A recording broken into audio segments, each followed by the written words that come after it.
In this episode of The Biggest Jesus, we're going to see that Satan is God's bulldozer.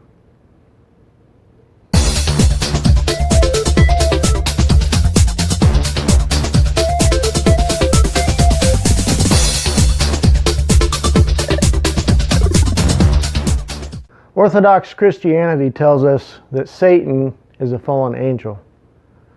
They tell us that he rebelled through his own free will and went totally against God, and now he's running amok in the world and in the universe, destroying and wrecking all of God's wonderful plans for humanity and the rest of creation. But is that true? Is that what the scriptures say? Do the scriptures really teach that Satan, our adversary, is a fallen angel? Or was he created exactly the way he is now for a purpose that God has for him? Just as a bulldozer is created to do a certain task, so God created Satan, the adversary, to do a certain task in his creation. And he's doing his task perfectly, according to God's will.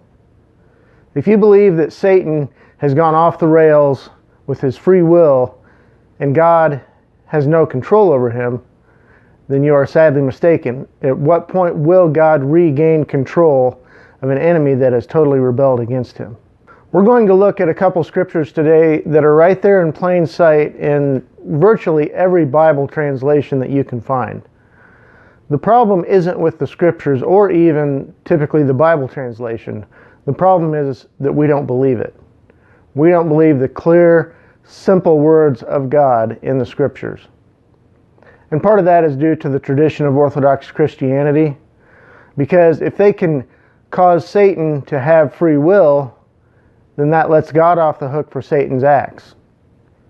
Well, God's not off the hook for any acts. God is in control of all acts. There is no such thing as free will.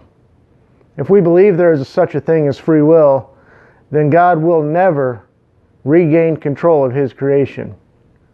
So let's look at some of those scriptures that tell us the beginning of Satan and what he was actually like when God created him. Here we have Jesus speaking to the Jews that did not believe in him. You are of your father, the adversary, and the desires of your father you are wanting to do. He was a man-killer from the beginning and does not stand in the truth, for the truth is not in him. He was a man-killer from the beginning. Does this sound like an angel that fell? Does this sound like a good angel that by his own free will rebelled? Or was the adversary created as a man-killer from the beginning? And here we have 1 John 3:8. Yet he who is doing sin is of the adversary, for from the beginning is the adversary sinning. Does that sound like a good angel to you? For from the beginning is the adversary sinning. I like to think of this earth and this creation that we're currently in as part of the Jesus Project, where God has given his Son a task to take the world into a perfect, harmonious, blissful condition. But that must be contrasted with going through the ditch, living in the gutter, for us to truly appreciate what God has in store for us. Now, in this Jesus Project, if we liken it to a construction site, Satan is definitely a bulldozer that God uses to tear up the earth, to move the earth, to cause destruction. But Jesus is the one who's going to take that destruction and build upon it and actually use that. Just as God used the ultimate destruction of his Son when he died for humanity on the cross, God took that destruction and turned it into the greatest blessing for humanity and for creation. In the same way, he's going to take every destructive act of Satan and turn it for good and cause an enormous blessing to come from the destructions that Satan has caused throughout the millennia. But like any construction project, and I've been on a lot, I've worked as a plumber and electrician on many new housing projects, the site looks horrible through most of the construction. It's only right at the end that you begin to see what will become of all the devastation of the land, all the moving of the earth, all the digging, all the cutting of trees, the things that may look like they're taking away from the land, but actually you're preparing for a beautiful project to be done that a family can live in or a business can use. But one thing that's important to note about construction sites is that once the bulldozer has done its job, it is removed from the site. You're not going to see a bulldozer sitting in somebody's front yard as a lawn ornament.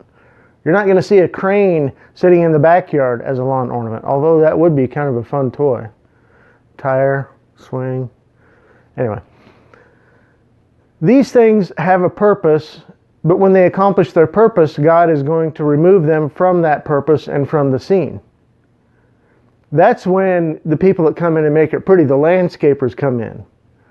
The people who decorate the house, the carpet layers, the cabinet installers, the people who come in and start putting it back together. And that's the same thing that we're going to have with the Jesus Project. There's a tearing down and a destruction phase, but there's also that rebuilding phase. And our minds cannot understand what this is going to look like in the future. We currently live in what's called the wicked eon. The scriptures call it that, and the scriptures actually say Satan is the god of this eon, this particular time frame that God is working in. But what's always fascinated me about that is we can see a lot of glimpses of beauty, whether it's in nature or whether it's in how humanity can treat each other, the depths of love that we've seen people show to each other. There are glimpses of that. We're getting a glimpse of the future. But what God is going to do for us in the end, it's going to blow our minds. And we're going to look back on Satan and his bulldozing and his destruction, and we're actually going to thank God for that. Because it's that contrast that's going to make the everlasting bliss of his future kingdoms that much more impressive to us. So as we're living in this construction site, we're going to step on a few nails. We're going to get bumped in the head. And like actual construction sites, there will be people that die. Somebody might fall off the scaffold.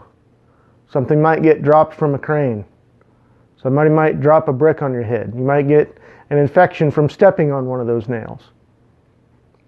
But we are actively living in the construction site that is the Jesus Project, but it will come to an end. 1 Corinthians 15, 20 through 28 tells us the glorious end.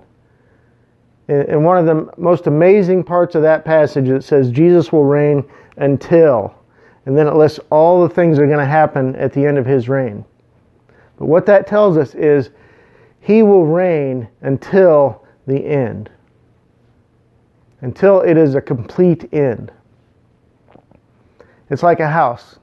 A house will eventually come to a finish, unless it's the Winchester house in California, which I've actually toured through, and I don't know if they're still actually building on it, but they built on it for, was it like 40 some years? God's project will come to an end. And that is what we put our hopes on. But as we're living through this life, the devastation, the destruction, the glimpses of love, the glimpses of joy in the completion of the project, let's just remember that Satan is not doing anything outside of what God wills and what God intends to happen.